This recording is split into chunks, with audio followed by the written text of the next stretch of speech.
کیا, اپنے لیے سوچا ہی کیا, غلط نیگیٹو, تو نیگیٹو چیزیں ان کے قریب آ گئی. میں نے پہلے بھی اپنی آڈیوز میں بتایا ہوا ہے کہ آپ ایک میگنیٹ, ایک مقناطیس کی طرح ایکٹ کرتے ہیں, ٹھیک ہے. آپ کی طرف چیزیں ویسے ہی آئیں گی جیسے آپ ہیں. آپ کر کے دیکھیں, آج سے اپنی سوچ بدل دیں, بس سوچ اتنی پازیٹیو کر دیں. آپ کے سامنے میں کہتی ہوں نا کہ اندھیرا ہو, ٹھیک ہے, میں مثال دیتی ہوں کہ بادل ہیں اور آپ یقین کرتے ہیں نہیں اس کے پیچھے سورج ہے, ابھی بس نکلے گا, دیکھنا تو صحیح, تو ایسا ہوگا. یہ ان نون چیزیں, جو ان سین چیزیں ہیں, ان پہ یقین رکھیں. اب آپ دیکھیں جنت, آپ نے اس کو دیکھا تو نہیں ہوا نا, لیکن آپ کیوں ایفرٹ کریں جنت کے لیے؟ کیونکہ آپ کا بلیف ہے, آپ کا یقین ہے کہ مرنے کے بعد ایک دنیا ہے جس میں حساب لیا جائے گا. اس لیے تو آپ جنت کے لیے اسٹرگل کر رہے ہیں. اگر آپ اس یقین کو ہی ہٹا دیں تو پیچھے کیا رہ جاتا ہے؟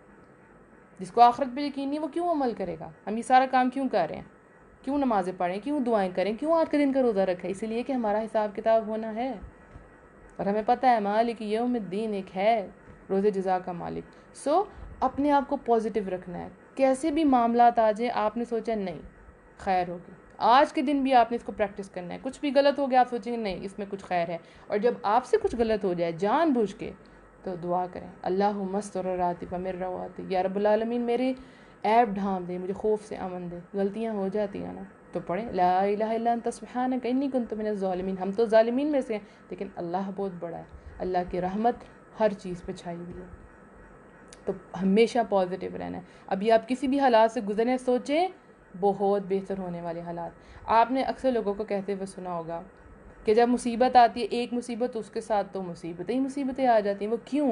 کیونکہ آپ اس ایک مصیبت پہ بہت فوکس کرتے ہیں, اسی کے بارے میں سوچتے رہتے ہیں, سوچتے رہتے ہیں, سوچتے رہتے ہیں, اور وہی چیزیں اور مصیبتیں اور اٹریکٹ ہو کے آپ کے پاس آ جاتی ہیں. جبکہ جو لوگ یاد رکھتے ہیں فَإِنَّ مَعَ الْعُسْرِ يُسْرًا, ہر مشکل کے ساتھ آسانی ہے, مجھے پتہ ہے جو سچویشن ہے اس میں بہتری آنے والی ہے, وہ خیر دیکھتے ہیں, اس ایک مشکل کے ساتھ بے شمار ریوارڈ ان کو مل جاتا ہے, بے شمار آسانیاں ان کے لیے پیدا ہو جاتی ہیں. پھر آپ سوچتے ہیں اچھا تو میں اس لیے اس سچویشن میں ڈالی گئی تھی کیونکہ مجھے یہ چیزیں ملنی تھی. اللہ اکبر. تو you have to be very very positive in your life. یہ آپ اپنا مشن بنا لیں, پھر آپ دیکھیں خیر کی چیزیں آپ کے پاس کیسے آتی ہیں. آپ دین میں ہیں, آپ اکیلی ہیں, آپ کو سمجھ نہیں آ رہا کیا کروں کیا نہ کروں, اہدنا الصراط المستقیم, یا رب العالمین مجھے سیدھا رستہ دکھائے. اللہ آپ کو سیدھا رستہ دکھائے گا, آپ کو کیا کیا سٹیپ کرنے ہیں, اور چیزیں آپ کی طرف خود بخود آنا شروع ہو جائیں گی انشاءاللہ. جس چیز کی ضرورت ہوگی اللہ سبحانہ وتعالیٰ آپ کو عطا کریں گے. آپ نے کیا کرنا ہے, بس سوچنا ہے, ایمان رکھنا ہے, میری زندگی میری موت, میرا جینا میرا مرنا, میری نماز میری قربانی, یا رب العالمین صرف تیرے لیے. اپنے آپ کو, اپنی لائف کو ڈیڈیکیٹ کر دیں اللہ کے دین کے لیے, پھر آپ کا ہر مسئلہ اللہ سالو کرے گا. ٹھیک ہے. You have to be very very positive in your life, plus تقوی اختیار کرنا ہے, اللہ کا ڈر, اللہ کی محبت کہ رب العالمین آپ کو دیکھ رہے ہیں, آپ یہ کام نہیں کر سکتی.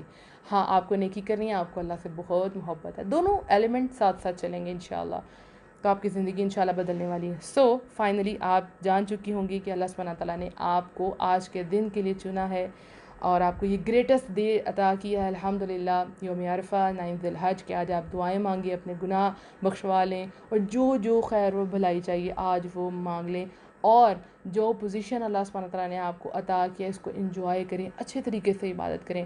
اور ایک اور بات کہ آپ کو جو ٹائم ملتا ہے نا عبادت کے لیے, جو بھی ٹائم ملتا ہے مصروفیت میں سے, اس کو اچھے طریقے سے اس میں عبادت کریں. یہ نہ سوچیں مجھے ٹائم بہت کم ملا. دیکھیں سب کی لائف ڈیفرنٹ ہے. ایک لڑکی جو سنگل ہے, جو کنواری ہے, اس کو ٹائم زیادہ ملتا ہے. ایک جو لڑکی ورکنگ وومن ہے اس کو تھوڑا کم ملتا ہے. ایک جو ہاؤس وائف ہے اس کو اس سے کم ملتا ہے, رائٹ. کسی پہ بہت زیادہ ذمہ داری ہیں, کچھ بیمار ہیں, سب کی سرکمسٹانسز ڈیفرنٹ ہیں. ٹھیک ہے.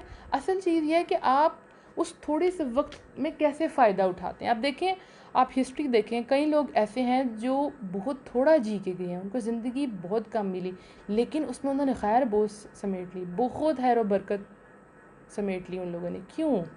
انہوں نے اپنی لائف کو, اپنے ٹائم کو اچھے طریقے سے استعمال کیا. اگر آج پورے دن میں آپ کو تھوڑا ٹائم ملتا ہے, سپوز کسی دن آپ کو 1 گھنٹہ ملتا ہے عبادت کے لیے, آپ اس کو سوچیں میں نے اس کو کیسے اچھے طریقے سے گزارنا ہے, کیسے کرنا ہے. سم ٹائم ہم کہتے ہیں یہ بھی کر لیں، یہ بھی کر لیں، یہ بھی کر لیں، یہ بھی کر لیں، اور اچھا 8 نفل پڑھ لیتے ہیں اور پورا پارا پڑھ لیتے ہیں اور یہ تسبیحات پڑھ لیتے ہیں، لاکھ دفعہ پڑھ لیتے ہیں، 1000 دفعہ پڑھ لیتے ہیں، اور کچھ بھی نہیں کر پاتے. اگر کر بھی لیتے ہیں اس کو اچیو، ٹک ٹک ٹک ٹک یہ ہو گیا، لیکن اس میں اخلاص نہیں تھا، اس میں سکون نہیں ملا، اس میں مزہ نہیں آیا، اس میں روحانیت نہیں آئی. ٹھیک ہے، تو کرنا یہ ہے کہ ٹائم سمجھے آپ کو ملا 1 گھنٹہ. اگزامپل دے رہی ہوں، آپ نے اچھے طریقے سے وضو کیا، وضو کے 2 نفل ادا کیے، الحمدللہ. پھر آپ نے 2 نفل ادا کیے کہ میں توبہ کے نفل، سمجھ آ گئی. اس کے بعد آپ نے کہا چلیں میں کچھ آیات قرآن کی پڑھ لیتی ہوں، آپ نے 1 رکوع پڑھا، ٹھیک ہے، سمجھے آپ کے 20 منٹ لگ گئے. اس کے بعد آپ نے کہا چلیں اب میں استغفار کرتی ہوں. آپ نے، کیونکہ بہترین چیز ہے کہ آپ استغفار کریں، آپ استغفار کرتی ہیں، آپ 100 ٹائم استغفار کرتی ہیں، پھر آپ اللہ کی تسبیح بیان کرتی ہیں، آپ نے ذکر و اذکار کرتی ہیں، الحمدللہ. اس کے بعد آخری 10-15 منٹ آپ دھیان سے فوکس ہو کے دعا مانگتے ہیں، تو آپ نے بڑی خیر سمیٹ لی. جو افراتفری جلدی جلدی میں عبادت ہوتی ہے نا، اس سے مزہ نہیں آتا. اور کبھی آپ کو 10 منٹ ہی ملیں گے تو اس کو فوکس ہو کے کانشیس ہو کے اللہ تعالیٰ کی عبادت کرنی ہے. یہ اصل چیز ہے. کسی کو زیادہ وقت ملے گا، کسی کو کم ملے گا. یہ جو حقوق آپ نے ادا کرنے ہیں، جو آپ پہ فرض ہیں، وہ بھی تو آپ کو کرنے ہیں نا. لیکن اپنی فرض نمازوں کے لیے آپ کو اسپیشل ٹائم نکالا ہے، اس میں کوئی کمپرومائز نہیں. اپنی نمازوں کو بہتر بنائیں، اچھا بنائیں. اب آتے ہیں 3rd پورشن کی طرف کہ ہم نے دعائیں کیسے کرنی ہیں. دعائیں کریں تو سب سے پہلے اللہ کی حمد و ثنا بیان کریں. اس میں آپ کچھ بھی پڑھ سکتے ہیں. جیسے آپ پڑھ سکتی ہیں اللہ اکبر، اللہ اکبر وللہ الحمد، کچھ بھی پڑھ سکتی ہیں. اللہ اکبر، لا الہ الا اللہ وحدہ لا شریک لہ لہ الملک و لہ الحمد وہو علی کل شیء قدیر. کچھ بھی، سبحان اللہ والحمد للہ ولا الہ الا اللہ واللہ اکبر، اللہ اکبر کبیرہ والحمد للہ کثیرہ وسبحان اللہ بکرۃ وصیلا. کچھ بھی آپ پڑھ سکتی ہیں. سورہ فاتحہ پڑھ سکتی ہیں. آپ نے سب سے پہلے اللہ کی تعریف بیان کرنی ہے، ٹھیک ہے. اس کے بعد آپ کو درود شریف پڑھنا ہے. جو سا مرضی آپ درود شریف پڑھیں، لیکن افضل ہے کہ آپ درود ابراہیمی جو نماز والا درود ہے وہ پڑھیں، ٹھیک ہے. یعنی اللہم صلی علی محمد وعلی آل محمد کما صلیت علی ابراہیم وعلی آل ابراہیم انک حمید مجید.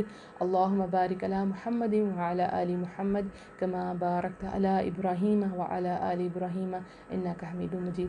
اس کے بعد اپنے گناہوں کی معافی مانگے، ربنا ظلمنا انفسنا. پھر جو آپ کو دعائیں آتی ہیں، استغفر اللہ واتوب الیہ، یہ کام کریں. اس کے بعد آ جائیں اپنی دعاؤں کی طرف. دیکھیں، سب سے پہلے اپنی دنیا کی جو آپ کو ضرورتیں ہیں، آپ کی حاجتیں ہیں، سب سے پہلے وہ مانگے. میں ہمیشہ کہتی ہوں جیسے ربنا آتنا فی الدنیا حسنہ، تو سب سے پہلے دنیا مانگی گئی، دنیا کی بھلائی مانگی گئی، تاکہ آپ دنیا میں پرسکون رہیں، آپ کی چیزیں مکمل ہو جائیں. اللہ سبحانہ تعالیٰ آپ کو آسائشیں بھی عطا فرمائے، سہولت بھی عطا فرمائے، تاکہ آپ بہترین طریقے سے عبادت کر سکیں، آپ کو مالی لحاظ سے کوئی پرابلم نہ ہو، آپ عافیت میں ہوں. اس کے بعد پھر آپ آخرت کی دعائیں مانگیں گے. ربنا آتنا فی الدنیا حسنۃ وفی الآخرۃ حسنۃ وقنا عذاب النار. اب جو آپ آج اپنی دعائیں مانگیں گے انشاءاللہ، جو دنیا کی دعائیں مانگیں گے، اس میں آپ اپنی ہر خیر اور بھلائی مانگ لیں. سب سے پہلے اپنے لیے دعائیں مانگیں، اپنی فیملی کے لیے دعائیں مانگیں، اپنی اولادوں کے لیے دعائیں مانگیں، اپنے رشتہ داروں کے لیے دعائیں مانگیں، تمام مسلمانوں کے لیے دعائیں مانگیں، اپنی ٹیچرز کے لیے دعائیں مانگیں. جو دعائیں آپ کو مانگنی ہیں مانگیں. اپنی صحت کے لیے دعا مانگیں. جو آپ کے مشن ہیں، آپ کے ٹارگٹس ہیں دین کے حوالے سے، ہیں کوئی بھی، آپ کے ایگزامز ہونے والے ہیں، دعا مانگیں. آپ اپنا ویٹ ریڈیوس کرنا چاہتے ہیں، آپ اس کے لیے دعا مانگیں. آپ کو اپنے بال لمبے کرنے ہیں، اس کے لیے دعا مانگیں. کوئی بھی ہو سکتا ہے. کہنے کا مقصد یہ کہ اللہ سے سب کچھ مانگ ڈالیں، جو بھی آپ مانگ سکتے ہیں. تو دنیا کی تمام بھلائیاں مانگیں، نیک اولاد مانگے اللہ سبحانہ تعالیٰ سے، نیک رشتے مانگے، نیک زوج مانگے. اللہ سبحانہ تعالیٰ آپ کی ساری خیر و بھلائی والی دعائیں قبول فرمائے، آمین. مال چاہیے تو مال مانگے. آپ کو اپنا گھر چاہیے تو اللہ سبحانہ تعالیٰ سے گھر مانگے. اللہ کے پاس کسی چیز کی کمی نہیں ہے. جب دعا مانگنی ہے تو ڈاؤٹ نہیں کرنا، سوچنا نہیں ہے ہاؤ، کیسے. آپ کا کام ہے کرنا، دیٹس اٹ. ہم کہتے ہیں وَهُوَ عَلَىٰ كُلِّ شَيْءٍ قَدِيرٌ، اللہ ہر چیز پہ قادر. ہم کہتے ہیں نا لہ الملک، اس کی بادشاہت ہے، اللہ کی بادشاہت ہے نا. تو پھر مانگے اللہ تعالیٰ سے. آپ کو صرف مانگنا ہے، چیزیں اللہ تعالیٰ عطا کر دے گا.